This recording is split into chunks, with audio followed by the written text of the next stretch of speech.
with the value, with the constant value of physical phenomena, physical factor like pressure, temperature and strain, stress, इन सभी को physical factors को हमें constant रखना है, ये जरूर आप ऐड कर देना, क्योंकि अगर ये वेरी करेंगे तो ओम्स लॉ वेरी करेगा, आपका वी आई कर्व वेरी करेगा, थोड़ी अमाउंट में करेगा, लेकिन ये फैक्टर्स जो हैं एक नेग्लिजिबल जो है इफेक्ट जो हमारे ग्राफ पे जो है डालेंगे वैल्यू ऑफ आर पे। सो ये आपको बहुत अच्छे से याद रखना होगा, ये वेरी करते हैं वैल्यूज को, क्लियर। तो ये ओम्स लॉ था और इस पे क्वेश्चन काफ़ी बनते हैं, ग्राफ के क्वेश्चन बोर्ड एग्जाम में भी आते हैं। लाइक जैसे ग्राफ का क्वेश्चन मैं आपको एक बताता हूँ यहाँ पर, like V I curve, there are two slopes, the resistance is R1 and this is R2। आप मेरे को बताइए कि कौन सा रेजिस्टेंस, किस रेजिस्टेंस की वैल्यू ज़्यादा है, क्लियर। तो अगर आपको ज़्यादा वैल्यू पता करनी है कि किस रेजिस्टेंस की वैल्यू ज़्यादा है, पहली बात तो आप जो है स्लोप को देखिए, क्लियर। स्लोप इसका ज़्यादा है R1 का, तो R1 resistance greater than the R2। Second, आप दोनों को थीटा एंगल से डिनोट किए, क्लियर।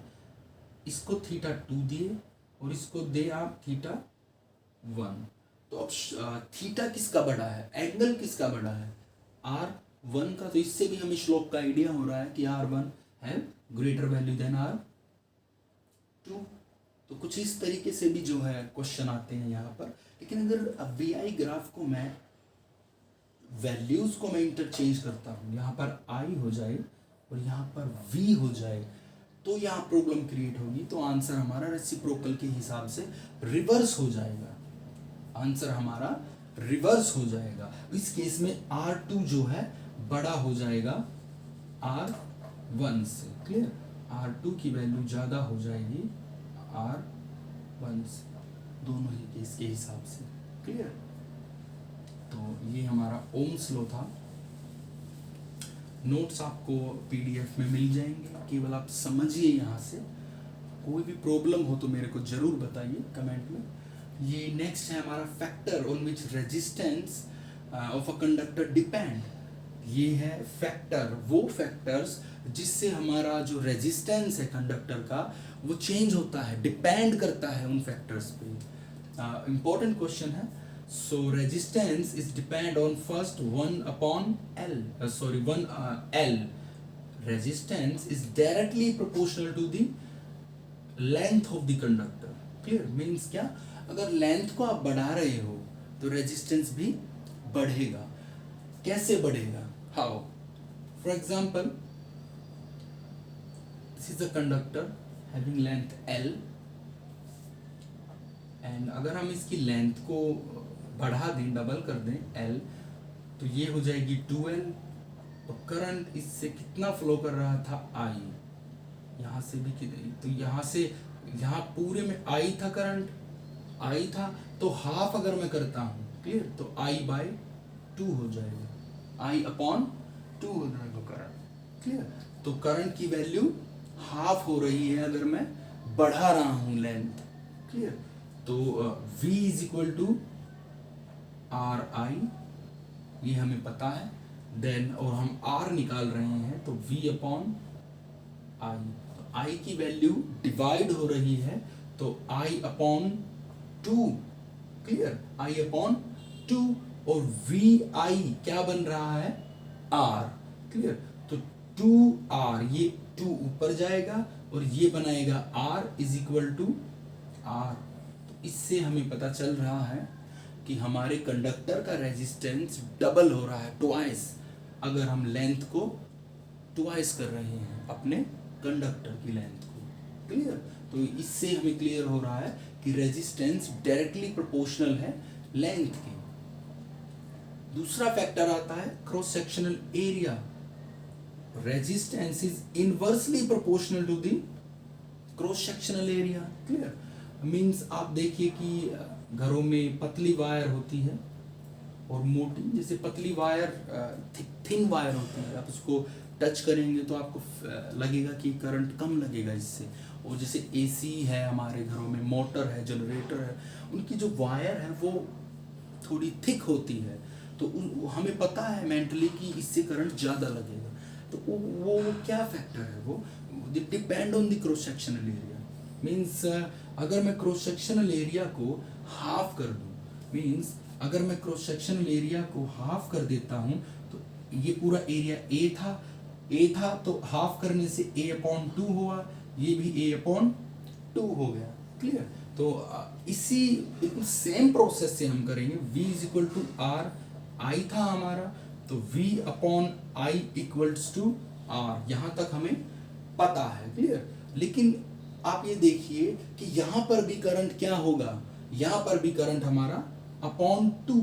जैसे मैंने अभी बताया कि थिन वायर से कम करंट लगेगा due to cross sectional area, वहां से करंट कम फ्लो करेगा। क्लियर? यहां से करंट, इस थिक वायर में करंट ज्यादा फ्लो करेगा। क्लियर? तो अगर थिन है, थिक वायर को मैंने डिवाइड कर दिया 2 पार्ट्स में, तो क्रॉस सेक्शन एरिया को मैं तो A/2 हो जाएगा, दोनों का हाफ। तो करंट यहाँ से I/2, करंट भी क्या हो जाएगा, हाफ। क्लियर? सेम एज, बिल्कुल सेम ये हो गया। 2 ऊपर जाएगा, मैथमेटिकल है, और V/I हमारा R बन जाएगा। तो हमारा जो है R ट्वाइस आ जाएगा, 2R और RC। मीन्स अगर हम क्रॉस सेक्शनल एरिया को कम कर रहे हैं तो रेजिस्टेंस बढ़ रहा है। यही तो इन्वर्सली होता है, अगर एरिया को हम कम कर रहे हैं, रेजिस्टेंस हमारा इंक्रीज हो रहा है। That means resistance is inversely proportional to the area. This is the second factor,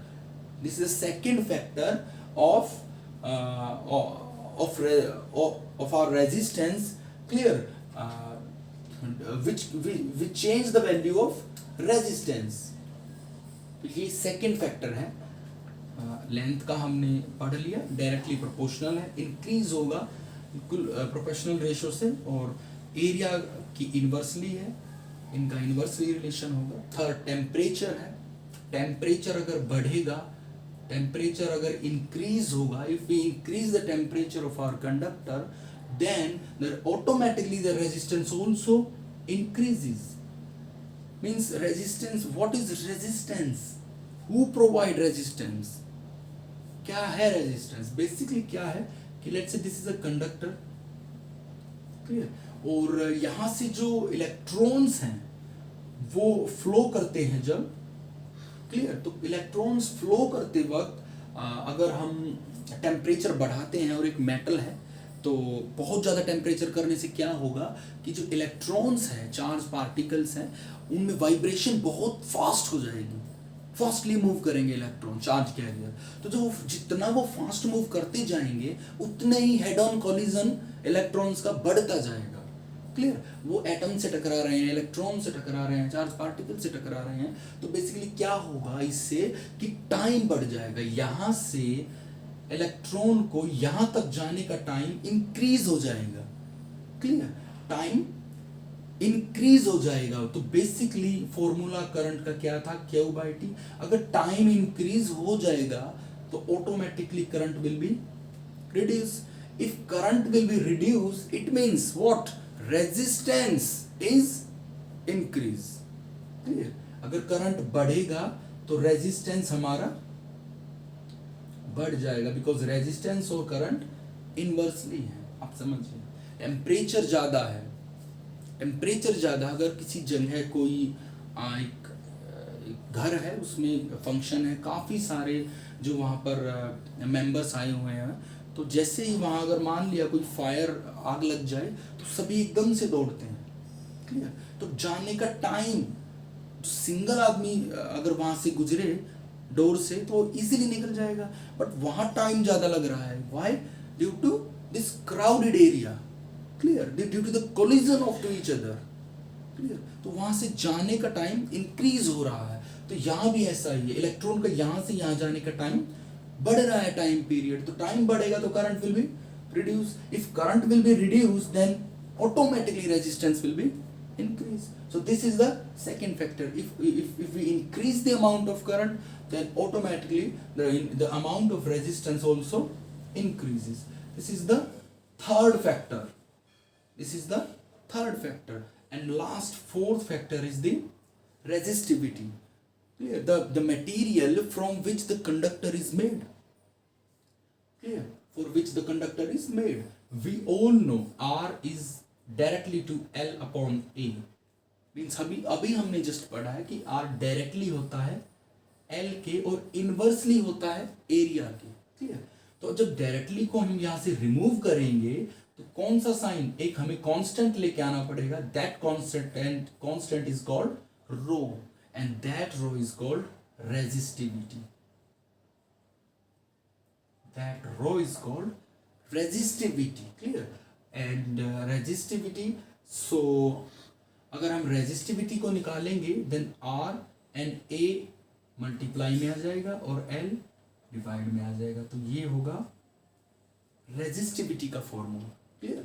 तो इस हिसाब से R की वैल्यू होती है ohm, 1 ohm, area metre and area का metre square, because area what, length into breadth. So length metre और breadth भी मीटर में, तो मीटर स्क्वायर. तो एरिया का dimension what, metre square. Formula unit metre square, and length की only metre.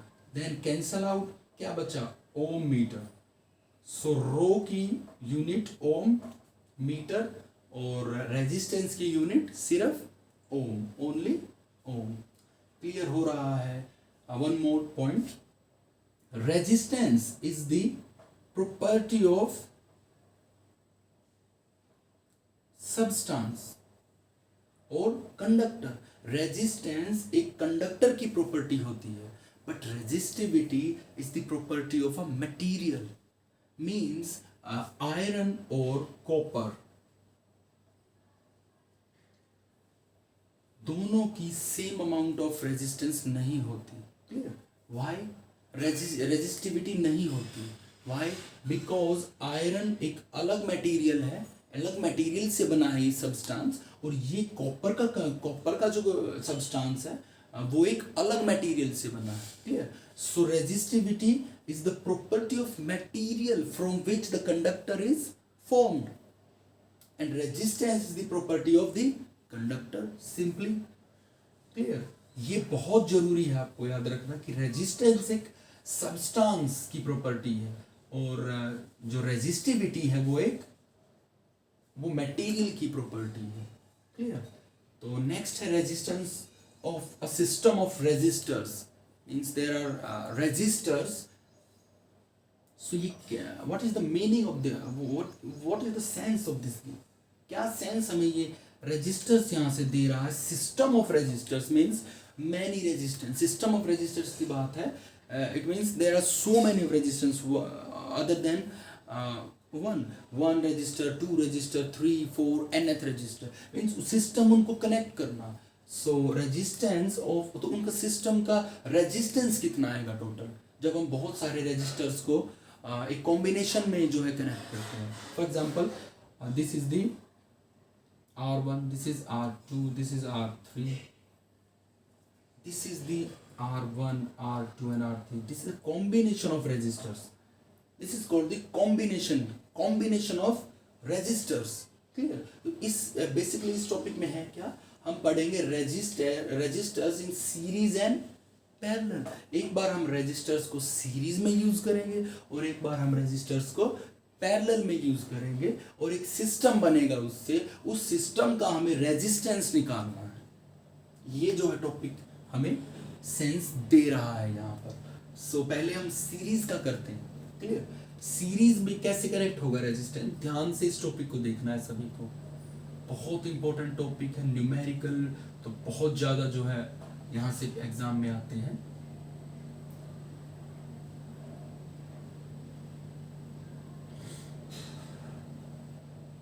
Let's say this is a simple circuit diagram. Okay?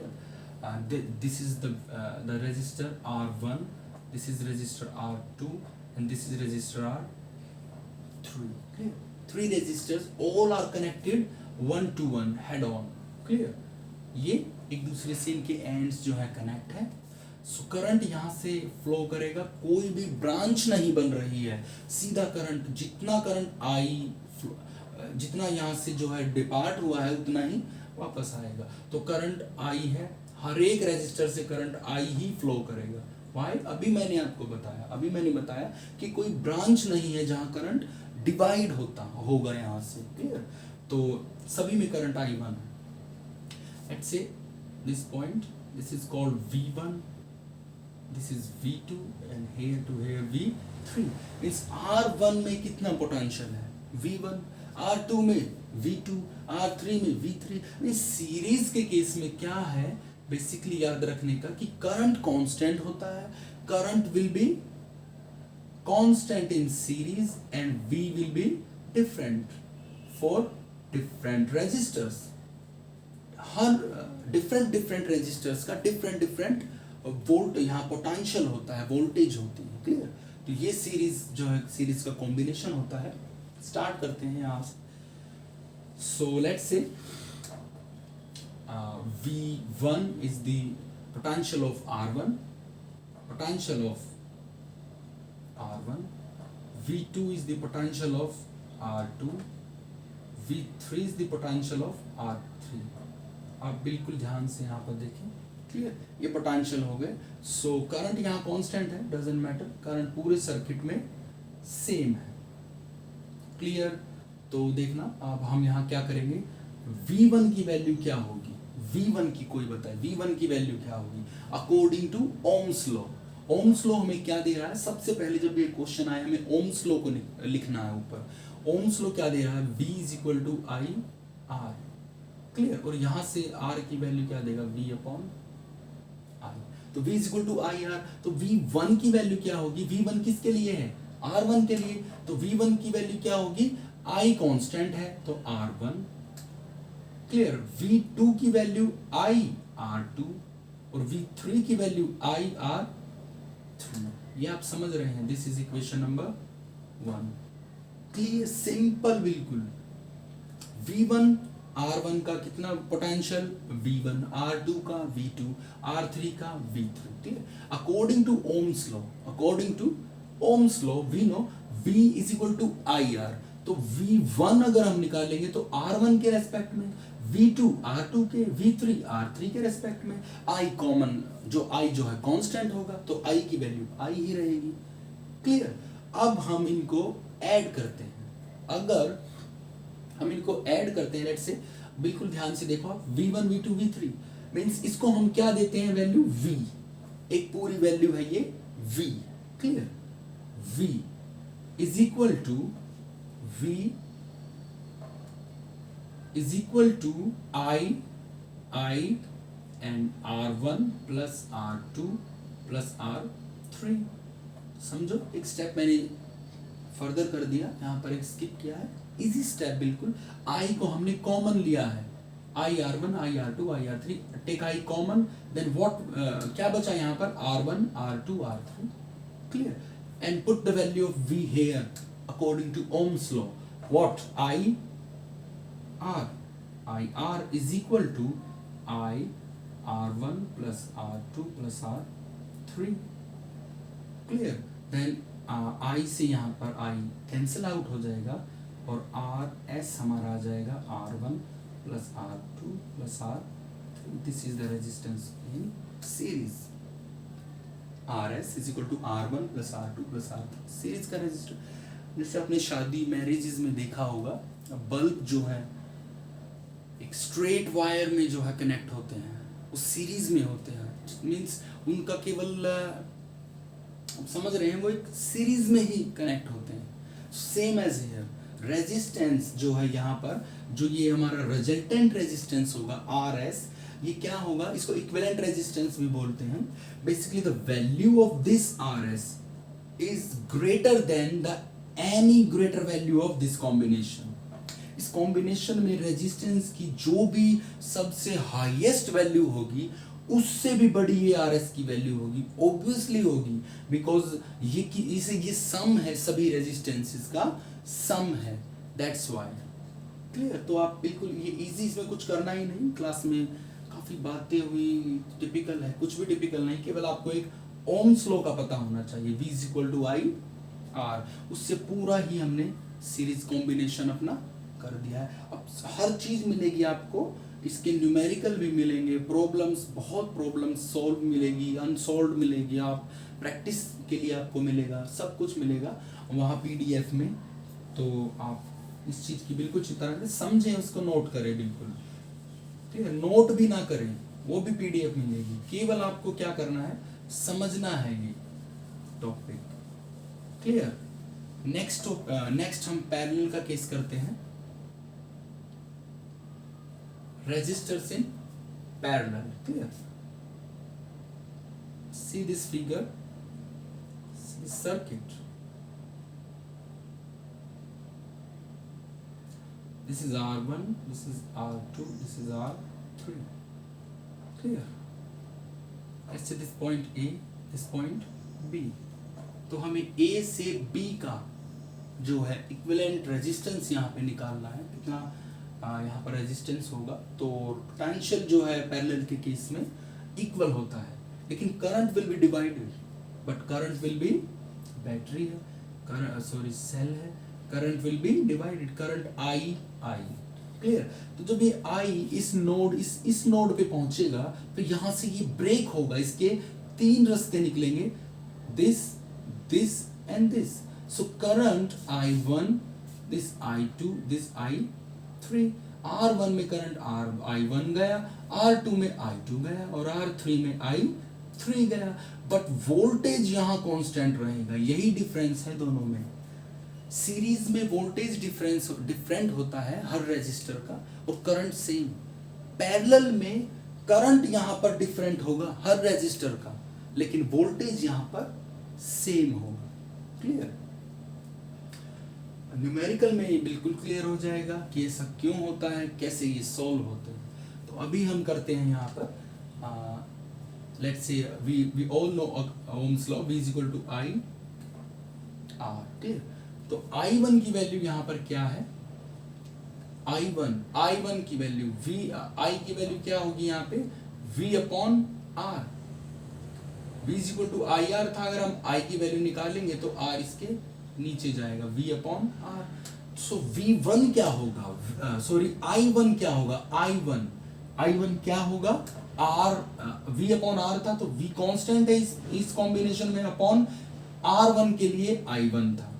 तो I2 की value क्या होगी, V अपॉन R2, और I3 की वैल्यू क्या होगी, V अपॉन R3। इसी समझ आया इक्वेशन नंबर 1, कुछ भी नहीं, ओम्स लॉ ही है पूरा। वहां V1 की वैल्यू निकाल रहे थे हम, यहाँ I1 की। जो चीज डिफरेंट होगी, मीन्स कांस्टेंट चीज की तो आप वैल्यू निकालोगे नहीं, जो डिफरेंट होगी उसी की हम वैल्यू निकालेंगे। तो वहां वोल्टेज डिफरेंस था, तो V1 की वैल्यू हमने निकाली थी I R1, V2 की I R2, V3 की I R3। V को कंप्लीट V माना था सम करके, और इसको I R1 I2 R2 R3 I common, V की वैल्यू पुट की थी I से I कैंसिल, तो हमारे पास RS आ गया था। यहाँ पर भी सेम होगा, बिल्कुल सेम होगा, क्लियर। यहाँ से हम इस I1 I2 I3 को देते हैं I, वहां V दिया था हमने V1 V2 V3 को, I is equal to clear, I1 की वैल्यू V अपॉन R1 थी, प्लस V अपॉन R2 थी, प्लस V अपॉन R3। तो यहां से हमने V को कॉमन लिया, तो I is equal to V common, अंदर बचा I 1 upon R1, 1 upon R2, 1 upon R3। यहां तक कोई दिक्कत नहीं, कोई प्रॉब्लम नहीं होगी। अब V की वैल्यू ओम्स लॉ से, सॉरी I की वैल्यू ओम्स लॉ से क्या थी, V upon R। Put the value here, put this value here.